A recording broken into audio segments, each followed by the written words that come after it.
안녕하세요. 저는 책과 영어 그리고 자녀교육 관련 영상 올리고 있는 미셸입니다. 오늘은 오랜만에 남겨주신 사연, 댓글 보면서 좀 제 생각 공유하려고 영상 켰어요. 오늘 질문해주신 분은 이제 해외에서 거주를 하고 계시다가 살다가 이제 한국으로 오신 케이스예요. 그래서 한국에 와서 이제 영어를 어떻게 공부하면 좋을지에 대한 그런 문의를 주셨어요. 사연을 남겨주신 분께서 그냥 외국 생활을 하다 돌아오셨다고 하셨지 뭐 어느 지역을 콕 집어서 말씀해 주신 게 아니기 때문에 그 나라에서 사용했던 언어가 뭐 영어가 first language인지 아니면 다른 언어인지는 잘 모르겠지만 제 영상을 시청해 주시는 많은 분들이 또 꼭 국내에만 계신 게 아니고 좀 해외에 많이 계신 거로 알고 있어요. 통계를 보니까. 그래서 이 사연 통해서 좀 제가 생각했던 것들을 좀 공유하려고 합니다. 우선 사연을 읽어볼게요. 외국 생활을 마치고 한국에 돌아왔는데 영어에 대한 고민이 많으시다고 합니다. 아이가 초등학교 6학년이고 외국에서 리딩 튜터나 문제집을 꾸준히 풀리기는 했는데 또 한국에 와서도 막막하다고 하시면서 이제 아이가 펄시 잭슨 이제 원서로 거뜬히 읽는다고 해요. 그런데 문제는 이제 쓰기를 싫어한다고 그러면서 이제 책을 보니까 그 스펙트럼 교재를 보니까 문제에 이제 쓰기가 많은 걸로 알고 있는데 좀 망설여지신다고 하시더라고요. 그래서 제가 거기에다가 이제 질문으로 혹시 국내에서 계속 이제 국제중학교라던가 영어랑 관련된 그런 진로를 생각하시는지, 왜냐면 해외로 다시 나갈 계획이 있을 수도 있으니까 문의를 드렸는데 이제 그 답변으로는 그냥 일반 중학교로 보낼 예정이라고, 그래서 이제는 한국 아이들처럼 공부를 해야 될 것 같다고 이렇게 이제 답변을 주신 거에 대해서 생각을 좀 글로 남길 수도 있지만 영상 통해서 한번 남겨볼게요. 왜냐면 혹시라도 좀 이렇게 해외에서 거주하다가 한국으로 돌아오는 친구가 있을 수도 있으니까 제 피드백이 좀 오랫동안 남았으면 하는 바람이 있기 때문에 한번 제작해 봤어요. 우선 저는 중학교 때부터 이제 미국에서 생활을 했었잖아요. 이제 8학년 때부터. 그때 제가 느꼈던 미국 아이들은 쓰기에 굉장히 익숙해져 있던 아이들이에요. 그러니까 뭔가 질의응답을 객관식으로 한다기보다는 주관식으로 하고 뭔가 팩트 위주의 공부를 하기보다는 자기의 생각을 좀 녹여서 접목시켜서 그 후에 답을 좀 유추해내는 그런 거에 굉장히 익숙한 친구들이라고 생각을 했었어요.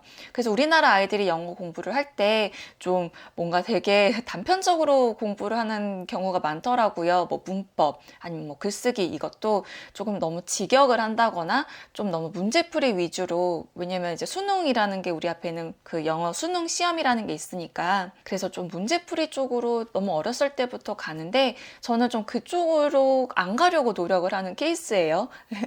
네, 저는 오히려 정말 문제풀이보다 좀 많이 지문을 읽고 자기의 생각을 좀 이끌어내는 그런 쪽의 공부 학습 방식을 더 선호하거든요. 우선 해외에서 온 친구들이 한국에 돌아오면 적응하기가 생각보다 쉽지 않을 수도 있어요. 이유는 그냥 뭐 친구들과의 관계를 떠나서 학교가 굉장히 뭐랄까 좀 스파르타식으로 했던 그런 경험이 계속 쌓였단 말이에요. 초등학교 때부터. 그렇다 보니까 그런 교육 방식에 젖어 있었었는데 해외에서 좀 더 자유분방하게 좀 생활을 했던 친구들이 한국에 돌아오면 너무 뭔가 해야 되는 것도 많고 요구하는 게 많고 조금 더 권위적인 그런 상황이 어렵게 느낄 수도 있어요. 그리고 지금 영어만 봤을 때도 한국에서 공부하는 영어 공부와 해외에서 만약에 영어가 모국어로 좀 배우는 친구들이라면 더 그렇겠지만 훨씬 더 자유분방하게 배운단 말이에요. 책 읽고 자기 생각 얘기해보기,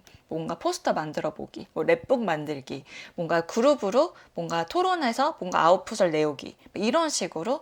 쓰기도 마찬가지예요. 굉장히 되게 자유분방해요. 뭔가 우리나라에서 글짓기를 하라고 했을 때 그런 느낌과 제가 느꼈을 때는 좀 더 오픈북이었던 것 같아요. 그래서 오히려 해외에서 영어를 정말 플루언트하게 하더라도 오히려 한국에 와서 점수가 한국에서 공부한 친구들만큼 안 나오는 적도 많거든요. 그거는 그냥 그 시험 보는 기술이라던가 정말 출제자가 원하는 게 무엇인지를 파악하고 있는 영특한 우리나라 아이들 과 그냥 영어를 정말 언어 자체로 배운 아이들이 우리나라에 와서 그런 뭐 시험이라던가 그거를 직면하다 보면 조금 우리 아이가 영어를 못하는 게 아닌데 왜 성적이 이렇지? 점점점 이럴 수가 있거든요. 그게 문법적인 것도 그렇고 글쓰기 관련해서도 그렇고 그러니까 영어 시험을 위해서 아이가 트레이닝 된 거와 영어를 정말 언어 자체로 받아들여서 좀 공부한 친구들이랑은 좀 갭이 있을 수가 있어요. 그래서 그거를 한국에 와서 그 갭을 메꾸시는 거를 하셔야 돼요. 그러니까 문제 푸는 기술이라던가 지금 그래서 만약에 뭐 스펙트럼을 생각을 하신다면 어쩌면 이런 거를 좀 많이 해본 친구라면 한국에서 요구하는 한국에서 오히려 만들어진 그런 출제되는 그런 문제집을 오히려 풀어보시는 것도 나쁘지 않아요. 그러니까 오히려 한국 스타일에 맞춰서 공부를 하시기를 오히려 더 추천을 드려요. 왜냐면 이미 영어를 아는 친구란 말이에요. 그거를 한국 교육 시스템에 맞춰서 그 원하는 게 뭔지를 조금 똘똘하게 파악해서 이제 준비를 하시는 게 중요하죠. 그러니까 문법 같은 경우도 그래요. 그래서 지금 저희 아이가 초등학교 5학년인데 조금 해외에서 생활하는 친구들처럼 영어 교육을 하고 있잖아요. 근데 이게 계속 중고등학교 때까지 이어지지 않아요. 그러니까 그렇게 할 예정이 아니에요. 왜냐면 예전에도 언급한 적이 있는데 토익 시험을 잘 보려면 영어를 잘하는 친구들이 토익 만점을 물론 받을 수 있겠지만 그 문제 푸는 스킬도 알아야 토익 만점을 맞을 수가 있어요. 이를테면 제가 예전에 혹시나 하고 SAT2라는 게 있는데 그때 언어 선택을 할 수가 있어요. SAT는 뭐냐면 대학교를 갈 때 시험 보는 게 있거든요. 거기에 SAT1은 verbal하고 math가 있었고 그 SAT2는 내가 원하는 과목을 선택해서 시험을 볼 수가 있었어요. 그때 제가 아마 뭐 chemistry랑 뭘 시험을 봤었더라. 기억도 가물가물해요. 그때 코리안을 한번 시험을 본 적이 있어요. 그런데 제가 만점을 받기는 했는데 분명 틀렸던 문제가 있을 거라는 생각이 들었던 게 뭐냐면 듣기 평가가 있었는데 한국어예요. 한국어 시험을 봤던 거예요. 미국에서. 대학교 잘 가고 싶어가지고 한국어가 이제 유리할 테니까. 그래서 듣기 평가를 했는데 거기서 어떤 식으로 듣기 평가를 했냐면 선생님 뭐 오늘 몇 시에 도착하시나요? 나는 7시 15분 전에 도착할 거야. 뭐 이런 식으로 얘기를 했었어요.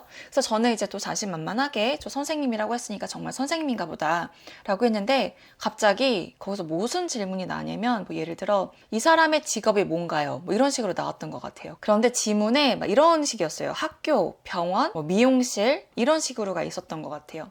제가 그때 살짝 답을 모르겠다라고 생각을 했던 그 기억이 조금 나서 이거를 언급해 드리는 건데 선생님이라고 부르는 게 teacher도 선생님이라고 하지만 의사도 의사 선생님이라고 해서 선생님이라고 부르잖아요, 사실. 그런데 그 듣기평가에서 선생님이라고 불렀을 때 그게 병원인지 학교인지 순간 그 어린 마음에 고등학교 1학년 그 어린 마음에 뭔지를 모르겠는 거예요. 그래서 이거 내가 한국인인데 한국어 시험을 보는데 이것도 명확하게 잘 모르겠구나 생각이 들었던 그런 추억이 있어가지고 뭔가 시험을 볼 때는 그 시험 보는 요령도 필요하겠구나 그런 거를 조금 경험했던 그런 추억이 있는데 이 이야기를 왜 말씀드리냐면 한국에서도 영어 시험을 잘 보기 위한 그런 스킬을 향상시키는 그런 연습이 필요해요. 그래서 중학교 1학년이 됐을 때 예전처럼 원서 읽고 막 에세이 쓰고 이런 것만이 중요하지 않고 추가적으로 해야 할 것들이 더 있다.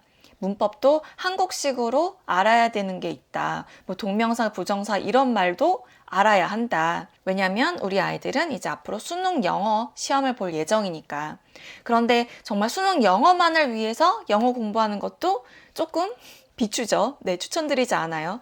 왜냐면 사회생활을 금방 할 건데 그리고 대학교만 들어가기 위해서 공부하는 건 정말 이제는 더 이상 의미가 없잖아요. 대학교 이후에 정말 죽을 때까지 영어는 계속 따라다닐 텐데 영어를 영어답게 어려서부터 배우는 게 정말 큰 자산이 될 거죠.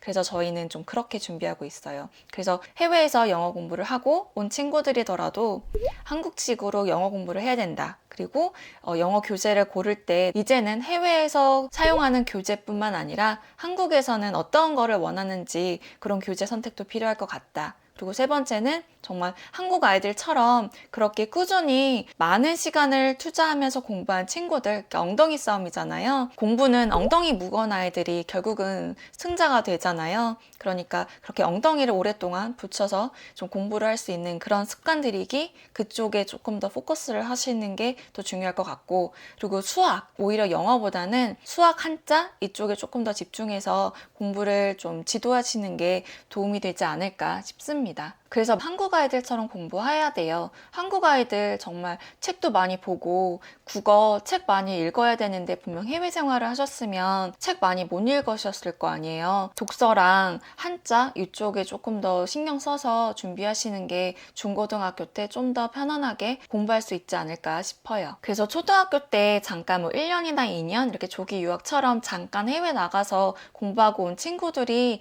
좀 어려움이 겪는 게 이거래요. 이거일 것 같아요. 학교 생활의 그런 딱딱함? 좀 너무 하라면 해야지 좀 많이 혼나고 이런 식의 교육이 좀 젖어 있지 않기 때문에 예전에 생활했던 거를 되게 많이 그리워해서 오히려 그거로 인해서 좀 적응을 좀 어려워하는 친구들이 많이 있다고 하더라고요. 그러니까 옛날에 안 이랬는데 뭐 내가 옛날에 거기 있을 땐 이러지 않았는데 좀 자꾸 비교를 하는, 그래서 한국이 너무 싫다고 하는 친구들도 있어서 결국은 해외로 다시 나가는 친구들이 있더라고요. 그래서 그런 거를 봤을 때 학업도 좀 문화의 차이를 이해를 많이 해주시면서 아이들이 겪을 어려움도 좀 많이 헤아려 주시면서 학습적으로 전환하고 좀 적응할 수 있게끔 도움을 주시는 게 좋지 않을까 싶어요. 오늘 영상은 여기까지고요. 영상에 남긴 댓글 보면서 생각 공유해봤어요. 혹시 더 궁금하신 사항 있으시면 댓글 남겨주세요. 제가 틈만 나면 이렇게 영상 통해서 생각 공유하려고 노력해볼게요. 끝까지 시청해주셔서 감사드립니다. 저는 또 다른 영상으로 찾아뵙겠습니다. 모두 건강하세요. 감사합니다.